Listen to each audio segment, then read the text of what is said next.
Hi, Joe Martin here, and we've been talking to you lately about your job being essential. So here's the question. Do you have the tools to be considered essential in today's changing job market? Our 2-year degree programs do just that. From HVAC, instrumentation and control systems technology, to construction management. We have a degree plan specifically for you. So go online or call our exceptional admissions team to get started. ITI Technical College, for a better life. This is Sports 225, incredibly starting our second quarter century.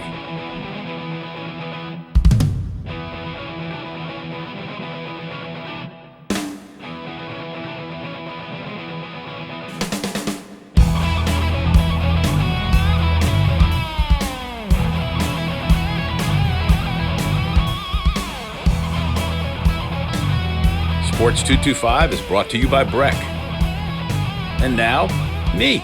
Well, as hard as it is to believe, this starts the second quarter century of what was once Sports Monday and has become Sports 225. And even long before that, I remember covering my first LSU gymnastics meet. It was in the winter of 1985, and the coach, Breaux, announced just recently that she is retiring. Dee joins me from her what will soon be her old office at LSU. And what are you quitting so young for? Well, you know, I got a phone call from Pete Jenkins after they made the announcement. And Pete said that Ryan Clark gave him some advice one of the times that he retired. And it was, Coach, you've done enough. And so Pete's saying, Dee, I'm calling you to tell you, you've done enough. So, I've done enough, and I don't want to battle this Corona thing. And I don't want to put myself in an unsafe, not that LSU would put you in an unsafe situation, because I mean, they're proceeding with extreme caution in everything that we're doing. But I just think that it's going to take a younger, more flexible, less rigid person. And Jay's the right guy for the job. No, and you've been grooming him, but, or I don't know if grooming's the right word, but you know, he's been at your side. But had this pandemic not happened, do you think you might've put in a few more years? You know, I was, maybe not, yeah, because I figured this had to cross your mind at some point, you know. It has, you know, when you hit 40 years and, you know, the last 2 athletic directors I've had before Scott have been marvelous to me and have really grown the program and given us a tremendous amount of support. And then, you know, Joe Oliva, of course, the difference that he made with the new facility and our salaries, and I was able to. They're gonna rename that to the house that Dee built. Oh, that'd be nice. That'd be nice. If I can come up with about $8 million, they'll name it after me. But you know, it's time, and I think that maybe without this, it might have been a more difficult decision. And then, you know, Scott offered me the opportunity to be an ambassador and, you know, do speaking engagements. And I don't know whether or not he likes to speak. I don't know. I mean, he talks a lot, but I don't know if he likes to speak.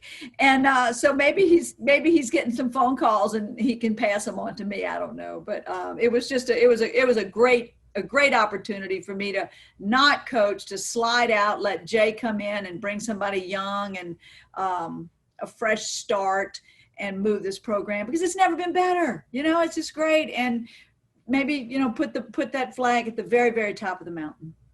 Yeah, when you think about if you haven't been to the it's still new LSU gymnastics facility on campus. I mean, it's the Taj Mahal of almost any kind of facility, and especially, you know, gymnastics.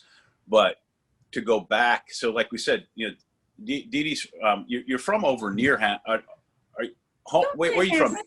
No, you went to Southeastern. I went to Southeastern for a few years. Right, but you're from Donaldsonville, right? And when you came to LSU, do you remember where you practiced at first? Well, you know, they wanted me to practice in the old women's gym, which is now, it's condemned. It should have been condemned then. It probably was, but, you know, back then you could, you know, kind of fudge a little bit. But so Ernie Hill, who was one of my heroes, he came to the rescue and said, hey, we'll just clear a spot in the field house, and, you know, track will be in there and you'll be in there, and intramurals will be in there, about 4,000 kids every night. But you'll love it, and I'll be able to take care of you. And I had an office in his office. And so it was as probably for a young coach with no collegiate coaching experience except for what I had at Southeastern, it was an ideal situation. And having the equipment set up in the field house, it was clean, it was nice, and Leroy, the janitor, was very doting and took good care of us. So, you know, it was an okay beginning, but where we are now and all of that journey in between, it was worth the journey to get to where we are now. And where you are now is incredible, but we'll get to that. So I love the story, though, you know, because my wife Brenda teaches at St. Joseph's Academy, and you graduated from Southeastern Louisiana, and got offered a job and had taken it, right? Accepted a job to teach at St. Joseph's. Somebody was on maternity leave, and they called and wanted to know if I would be interested in, because I had just graduated and I was in graduate school, and I'm like, yeah, I can take graduate courses and do this and make some money and still run the Breck program. So it was like an opportunity. And then I got the phone call I think it was a Sunday, because I was at home in Donaldsonville, and answered the phone out by the pool, and Daddy was like, who was that? And I said, well, that was Mary Camille Maddox, Carl Maddox's daughter-in-law. And she wants to know if I want to go interview for the gymnastics job that she had told Carl that I would really be good for the job, be a good fit. And Daddy's like, are you kidding me? Of course you're going to take that job. You know, what do you want to do? I said, well, Daddy, I've already signed a contract. He said, it doesn't matter. Go get out of that contract and go pursue your dream. And so I did. I got out of the contract, and of course, at St. Joseph, they were so nice about it, and they realized it was an opportunity to pursue something that was ultimately my dream. Could you imagine an SEC school hiring a kid out of college now, especially a college? No offense to Southeastern, but not even a big-time gymnastics program to take over now. It's, you know, talk about a different world, right? It's a different world, you know, because, you know, now if you've got, you know, an Olympic pedigree and you've you know, been around for a while, like Jordan Weber, you know, Arkansas, I think, you know, went out and got a young Olympian, but it's those opportunities are few and far between. And, you know, we're bringing in a very young but a very experienced person to come in. They're going to make that announcement on Friday, but I'm real excited about the opportunity that me stepping aside is going to give someone else. That's awesome. All right. She's Dee Breaux. She's retired from LSU gymnastics after only 43 years. We got to take this break. Later on in the show, Scott Rabelais from The Advocate is going to join me. We'll come back for one more segment with Dee because in the break, I can get her to mute her computer or call one of her assistants to do that. And we'll be right back.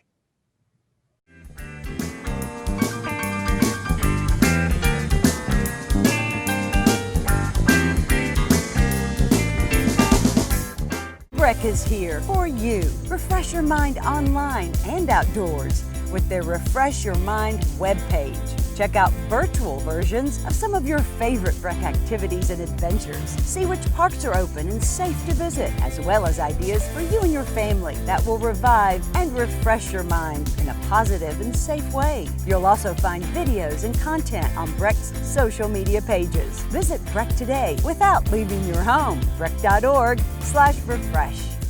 Back on Sports 225, the first show of the 2020-21 season. 26 years I started this. You were on the first year. I remember you came on the first year, and then, you know, I might not have had big chairs. You had those big rocking chairs. I know. Now I'm just here in my home office with all the accoutrements and a desk chair, you know. Yeah, is that what accoutrements are? Okay. Well, you remember back then when we did the show, I mean, there were 4 cameras and there were people on each one, and there was a floor director, and they had a sound guy, and the people in that. And now it's you and me. Like, you're the only one in that room. I'm the only one in this room, you know, because we can't even. And you have me angled so that nobody can see the empty walls where I'm actually moving out of this office. That's great. And nobody can see here that, you know, well, I put the dogs outside because they don't bark. Because if the mailman comes when we're taping Sports 225, Dee Dee, it's like Armageddon.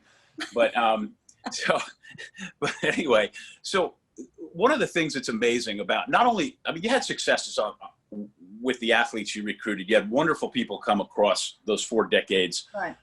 You came on, but I know where I was going with that when I said you came on the first year, and then I might not have had you on again until a couple of years ago when you started your 40th year, when you came back. And I thought then when you started having grandkids, I could tell you were getting a little mushy, you know, and you were going to want to spend more time with them and stuff. But the LSU gymnastics program grew into a phenomenon, especially the last 3 or 4 years. How did it go from being, you know, a happy 2,000 or 3,000 people watching and really enjoying it and a core group in the Assembly Center to selling it out. How did that happen? I always believed that it could happen. I would not have stood in front of grocery stores giving out tickets if I didn't think that it had the potential to be something great. And, to have that vision and be willing to work in that direction. And then when I was able to bring Jay in, and they had such great success at his previous university, but we had the same conversation. We were asking for the same things. And all of a sudden, I'm saying, hey, we need a TV show. We need to do this. And Jay's like, well, when are we doing our TV show? So, the whole conversation wasn't just me asking for it. It was like, well, that's normal. That's what you do if you're going to be great. So, the athletic director started, hearing both of us say the same thing. And then, his recruiting and the hard work and dedication that we had already established here at LSU, it's going to continue to get better and better. But it was not a phenomena. It was the fact that Friday Night Heights, ESPN, the exposure that we were beginning to have, then the support of not just the athletic director, but the entire village of people that was working every week, a meeting, same people at the table. Everybody took pride in the piece of their job that was going to contribute to the success of the program. And it was a village. And all of a sudden, we started getting 5,000 and 6,000, and that was a pretty steady number. And I was just pushing and pushing. And, one time I was complaining to Skip about what I wasn't getting and all this kind of stuff. And Skip's like, whoa, you got 6,000 people. I said, Skip, but you realize how many thousand empty seats there are in that arena? And he goes, yeah, okay, all right, your glass is half full. So, then along comes Joe Oliva, and he looked at the situation and evaluated it and said, there's no reason we can't pack that place. And then all of a sudden the support started coming, a full-time marketing person, working on our projects, and, it just kind of grew legs and took off. And I'm hoping that we got 7,000 season tickets sold. And I'm hoping that this virus will not affect people continuing to be gymnastics fans. Well, if they allow half the arena, those 7,000 maybe could come in. Right back where I started. I tell you, this whole thing in sports is the damnedest thing. When Scott Rabelais comes on after this, we're going to talk about that. But all right, so I got to throw something to them too. The Advocate has just, in the last 6 and 7 years, they have just been. Our scrapbook is full. Well, but if you remember too, like I used to do Olympic sports stuff, and Sheldon Nichols did stuff for the State Times back then. Yeah. And I remember he used to cover the gymnastics, and then I did only because no one else wanted to, and I thought it was fun. So let me ask you a couple of that are impossible questions to answer. But so worst moment, worst defeat. It's easy to ask you the best one. Coaches always remember the worst ones. The worst defeat was last year, Alabama beating us at home, and they hadn't beaten us in years, at home, away, at SECs, regionals, or nationals. And we were injured and just could not put a lineup that was good enough to beat Alabama, and they really weren't that good last year either. So I think that was a huge disappointment, because even the kids on the team that had been with us, 3 and 4 years, they weren't used to losing. And it was one thing you finish second at nationals. I don't think that's losing. So, they just. It's a good way to look at it. Kind of hit them in the gut. Yeah. See, I would ask you your favorite athletes and your favorite people. But you see, I'm not even going to go there because I know better. So best. So I got the lousiest moment out of the way. Best moment. Best moment was SEC championships in New Orleans in 19, when Sarah Finnegan just nailed that floor routine. And once again, McKenna Kelly goes up on floor. We had already won the meet. McKenna doesn't know we've won the meet, and she gives us like this incredibly stellar performance. And the PA people, the radio people or TV people are already celebrating LSU's victory while she's performing. I think that was incredible. And the year before that, we won the SEC championships. The same thing happened. The person before her won it for us on floor, and then she went on floor and does this stellar performance that would have been enough to win it had the other one made a mistake. But it's those kinds of gratifications. And then, I look back 1985, I think it was 85, when we hosted regionals. And I know Angie Topham was on the team, Patty Kickerfer. I mean, I remember the kids on the team. I was there. I think it was 85 because I thought I had just had a child, but maybe it wasn't. It could have been 86. And we won the regional championship. We beat Alabama and won the regional championships, and went to the national championships. And that was a big one too, because we had been through a real rough period with an administration that did not give us a lot of support. And so when you come back and you have a victory like that, and then it's a bittersweet victory. There you go. All right, Dee Breaux, 43 years. Check the list. Ask me what I'm going to be doing. Oh, I know you're going to go fishing. I know you love to fish. I know you love to play with the grandkids. Yeah. Am I missing anything? Yeah, I'm going to be able to stay involved with the university. I'm going to in an ambassador's role, but kind of special projects for the athletic director. And, if he wants me to do some stuff with TAF or whatever. And I'm hoping we can get this Victory Fund really going and get all of our fans and boosters behind this and raise some money to try to get us out of this hole that we're going to be in. Gonna be in. All right. Well, I'm going to be in a big one if I don't go to break. Okay. Thanks, Dee. The Victory Fund. Don't forget. She's Dee Breaux. I'm Lee Feinswag. Scott Rabelais next on Sports 225.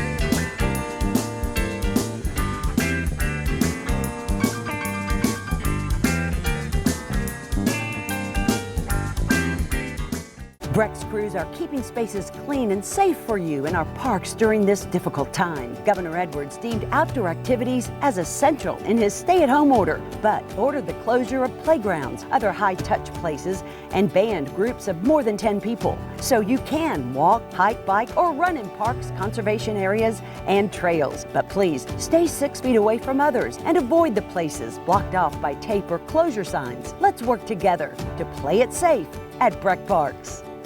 All right, we're back on Sports 225. My good friend Scott Rabelais joins me. It's a tough act to follow, Dee Breaux, for 2 segments because she's wide open. But you have LSU football. So what is this? It's still the damnedest thing. We haven't, you and I haven't visited in a few months, as I did the best of for the summer. But it's crazy, isn't it? Yeah, I mean, Greg Sankey said it well. The SEC commissioner the other day I saw him interviewed. He said, I would not have thought a year ago I would be talking about these things in mid-August. You'd be getting the Saints would just be going through preseason and making their cuts, and LSU's gearing up for the season and their season opener on September 5th, and people wearing masks and stuff. It's just, I'm big on history. I'm a big history buff, and I've certainly read about the Spanish flu pandemic and something like that. My great grandfather died in the Spanish flu pandemic, and it's just it's kind of surreal that this is our world now, and it's I feel very held captive. I'm sure, like a lot of people do, but some things have changed, and are going to change, and maybe for the better, and that includes the sports world. So we'll see where we come out at the other end, but it will end one day. I'm confident of that, so that's good. I assume LSU football practices are closed. I know you got to visit with Coach Ed Ogeron. We're taping this on Wednesday. And he did a Tuesday press conference by Zoom. How weird was that? It's less weird now than it used to be. It's we did a bunch of them over the summer with different LSU coaches and different sports, a lot of spring sports that got shut down, and Russell Brock, the beach volleyball coach, or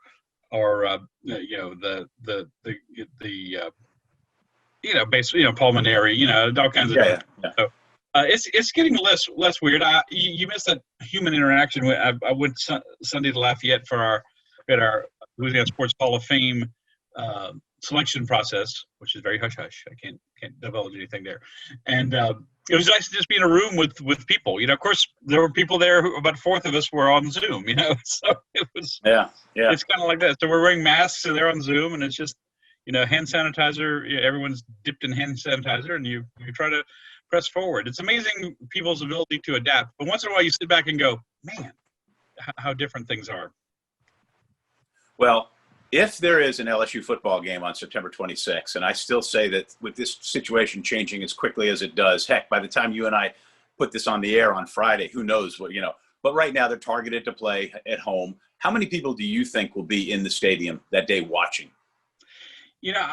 I saw there was an interview with Tom Scallaghan, LSU's interim president, saying they hope for up to 50%. I guess that's a hope, but I think it's very unlikely. Well, I think what you're seeing emerging, a lot of schools, and Alabama just said 20% capacity Tuesday. With NFL teams and colleges, I think what you're starting to see, the industry standard looks like it's going to be 20 to 25%. So that means in a 102,000 seat Tiger Stadium, you're going to get about 25,000 people in there, which I think you can spread around. Will they use the upper decks or anything like that? I wouldn't. The lower bowl, the original part of the stadium before they started adding the upper decks, with a few of the suites and stuff, that's probably about 70,000 seats. So you could if they don't use the upper decks, you can spread people around in there pretty well, I think. So I think it's going to be somewhere in that range.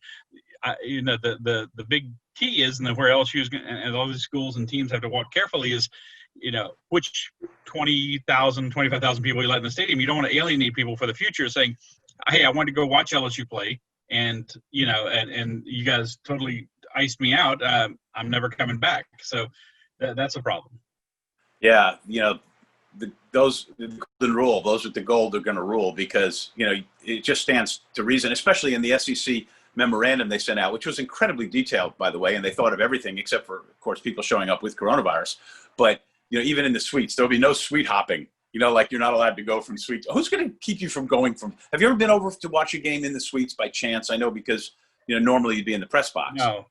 Yeah, we only have a little bit of time left in this segment, but I will tell you, I have been, and it's like being on a cruise ship lobby, because some people actually stay and watch the game, but most people are just out in that big, gigantic lobby schmoozing, and it's all that's what LSU football is, a big schmooze fest. Watching the game is a schmooze fest. Tailgating is a schmooze fest, and you are the parents of young children who are all part of this, and I'm going to go to break so I don't have to indict your own kids. He's Scott Rabelais, the columnist for The Advocate. And say goodbye to this segment. So long. I cracked myself up. I'm Lee Feinswag. It's Sports 225. We got time for just a little bit left on Sports 225.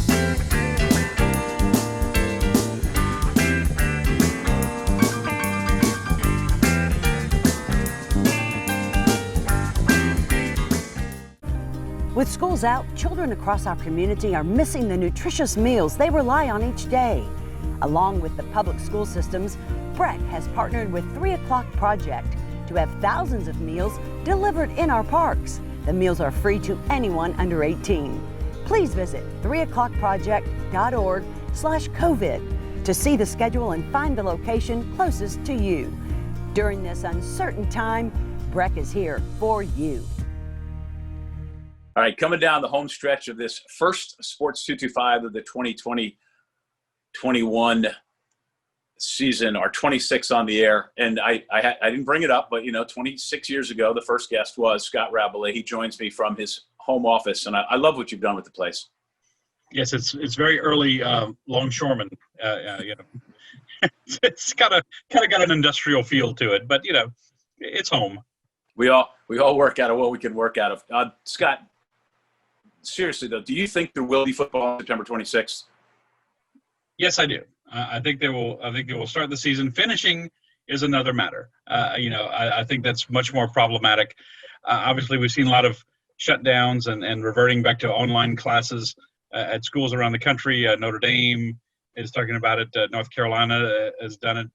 Alabama's had some outbreaks. There's going to be spikes. I think the numbers are moving, especially here in Louisiana, in a generally the positive direction. But there's going to be spikes with the kids that they're not. Unfortunately, the ball is now in their court. Like the SEC, LSU, they've done all they can to have protocols and safety issues and things like that. It's now up to the fans and the students, and that is to wear a mask and to behave responsibly. I don't like wearing a mask. No one does. But if you want there to be football, or at least a chance of it, you have to do it. And I also think schools have to try to shield the players from the general student population. And you can't have an NBA-like bubble or an NHL-like bubble, but you're going to have to do something to, with a mix of online classes, or heck, I've always said, go in the field house and bring a professor in with a microphone and do a classroom in there, or in the assembly center. I mean, they're going to have to do things out of the box to get through this. And that's the one thing that concerns me. I haven't seen quite enough innovation just yet. I could not have said it any better. I'm glad that you said it the way you did. And as always, I always appreciate our visits. And of course, love it when you come on the show. Scott Ravelay, the Advocate columnist. Read his stuff at theadvocate.com. Follow him on Twitter at Ravelay ADV. Thank you. Why do I always forget that? Scott, thank you so much. No problem. Thanks. All right. Thanks for watching Sports 225. Thanks to Dee Breaux earlier. Thanks to Scott. And good night.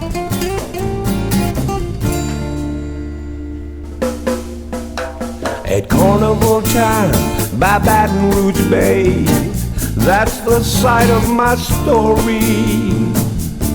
At Spanish Town Mardi Gras, things